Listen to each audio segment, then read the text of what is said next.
Esther Kapitulo 6. Niadtong gabihiuna, wala makatulog ang hari ug siya nagsugo nga ipadala ang basahon sa mga kaagi sa mga kronikas ug sila gipamasa sa atubangan. Ug hikaplaghan sa nahisulat nga si Mardoqueo nagsugilon mahitungod kang Bigthan ug Teres, duha sa mga sinaligan sa palasyo sa hari, kadtong nagbantay sa bakanan nga sila nagpaninguha sa pagbudhi kang Asero nga hari. Ug ang hari miingon, unsa ang kadungganan ug ang pagkahalangdon nga gitanyag kang Mardoqueo tungod niini? Unya miingon ang mga alagad sa hari nga nag-alagad kaniya, walay nabuhat alang kaniya. Ug ang hari miingon, kinsa ang anaa sa sawang?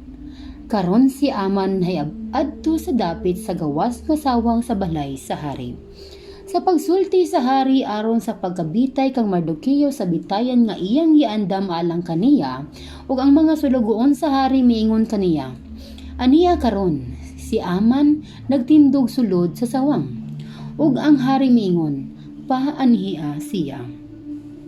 Usa si Aman misulod, ug ang hari miingon kaniya, unsay pagabuhaton alang sa tawo nga gikahimutan aron pagpasidungog sa hari kaniya. Busa si Aman miingon sa iyang kasing-kasing, kang kinsa pa ang hari magapasidungog labaw kaysa akong kaugalingon. Ug si Aman miingon sa hari, alang sa tawo nga gikahimutan sa hari ang pagpasidungog. Ipadala ang harianong bisti nga igasulob sa hari ug ang kabayo nga nagpagakabayan sa hari ug kansang ibabaw sa ulo niini ang usa ka harianong purong-purong gibutang.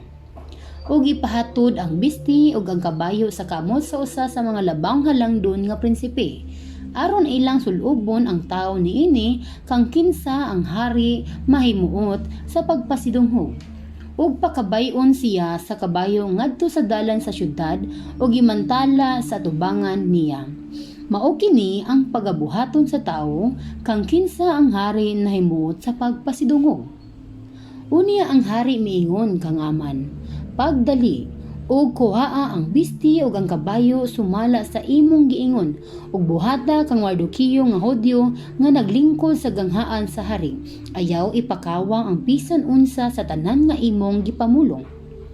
Busa gikuha ni Aman ang bisti ug ang kabayo ug gibistihan si Mardoqueo. Ug gipakabayo siya ngadto sa dalan sa syudad ug nagmantala sa tubangan niya. Mao kini ang pagabuhaton alang ni adtong tawo kang kinsa ang hari may kahimuot sa pagpasidungog. Og si Mardoqueo mibalik pag-usab ngadto sa ganghaan sa hari apan si Aman midali paingon sa iyang balay masul-on og ang iyang ulo tinabunan. Og si Aman nagsugilon kang Zeres nga iyang asawa og sa tanan niyang mga higala sa tanan nga nanghitabo kaniya.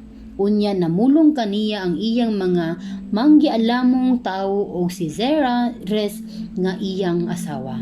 Kung si Mardoqueo kang kinsa ikaw nahulog sa iyang atubangan sa sinugdan, mao ang kaliwat sa mga Hudyo, dili ka makadaog batok kaniya kun dili mahulog ka gayod sa tubangan niya.